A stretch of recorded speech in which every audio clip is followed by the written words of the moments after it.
Bonjour à tous et bienvenue sur boursicoté.com pour cette nouvelle analyse technique du CAC 40 en clôture. Et donc aujourd'hui, suite à une ouverture haussière, eh bien on revient ici sur la zone des 5523 points pour la dépasser avec donc une structure de retournement haussier que nous allons détailler. Et donc au terme de cette séance, eh bien le CAC 40 clôture à 5529,15.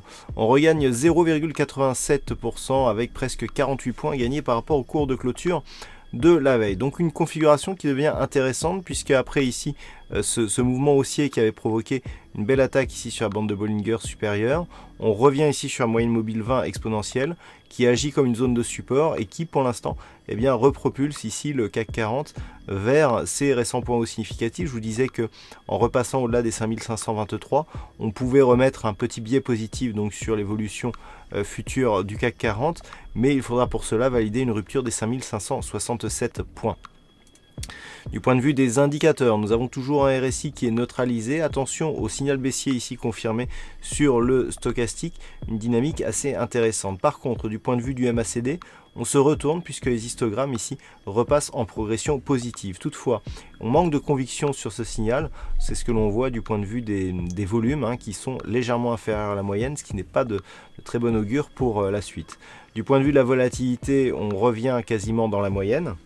Donc sur l'ensemble de ces indicateurs, on voit que la phase de hausse est plus intéressante du point de vue chartiste que du point de vue des indicateurs eux-mêmes, puisque nous avions ici une figure avec une bougie à forte conviction baissière, une bougie à forte conviction haussière, entourée ici d'une bougie d'hésitation. Alors ce n'est pas exactement une étoile du matin, puisqu'on a un peu trop d'ombre haute ici sur la bougie d'hésitation, mais c'est tout de même une structure de retournement. Malgré tout, le manque de conviction sur les indicateurs nous indique que ce n'est peut-être qu'un retour ici dans la zone entre 5523 et 5567, ce qui toutefois reste plutôt une perspective haussière pour la suite.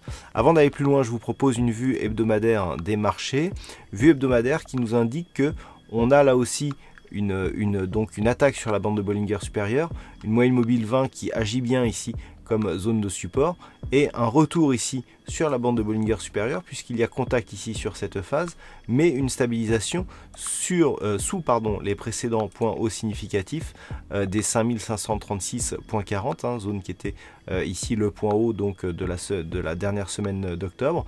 Eh bien, malgré une tentative de franchissement, donc on marque toutefois un nouveau point haut significatif, eh bien on reste et on clôture ici sous cette zone dans une bougie hebdomadaire relativement hésitante.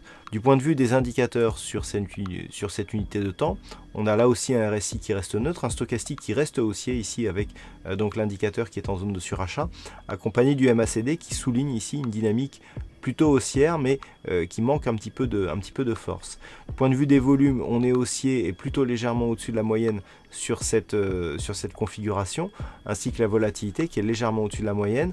Alors attention, une hausse des volumes sur une bougie hésitante telle que nous l'avons cette semaine peut impulser un mouvement de retournement. Mais là aussi, on sent que la conviction de retournement est relativement faible. Donc on est ici pour l'instant dans une évolution court terme où la zone ici de point haut intermédiaire des 5445 points pourrait bien être utilisée en tant que zone de support. Alors comment aborder cette séance lundi ? Tout simplement, on a ici une zone de support qui est en train de se définir comme zone de support naturelle à 5495 points. La zone des 5523 points, si on voulait garder un biais plutôt haussier, doit absolument s'imposer en tant que support. Et si tel est le cas, on pourrait bien revenir sur la zone des 5567 points assez rapidement. En cas de cassure ici prématurée de ces deux zones, 5495 et 5523, on pourrait avoir un mouvement qui pourrait s'orienter à la baisse puisqu'on aurait dans ce cas une succession de deux points hauts significatifs plutôt baissiers, et si on casse ici ce point bas, on impulsera une dynamique baissière d'un point de vue court terme. Donc à la baisse, si les cours venaient à casser ici ces deux supports, c'est le retracement ici de Fibonacci des 38,2 qui est l'objectif de cette dynamique tant qu'ici le point haut n'a pas été le point haut des 5567 n'a pas été cassé à la hausse. En cas de rupture de ce niveau, on impulsera un mouvement baissier court terme qui pourrait se diriger ici vers la zone des 5427 points. Voilà donc ce que l'on peut dire d'un point de vue technique sur cette configuration de fin de semaine. Alors aujourd'hui, il y a eu un fixing et c'est Tikamo qui gagne sur cette session. Bravo à toi. Et puis concernant les statistiques, on repasse dans une statistique plutôt haussière à 58% de probabilité à partir du niveau d'ouverture. Les statistiques plus complètes seront dévoilées dans la nuit de dimanche à lundi. Voilà donc pour cette analyse technique du CAC 40. Passez un bon week-end et on se retrouve dès la semaine prochaine pour d'autres analyses techniques, toujours sur le site boursicoté.com.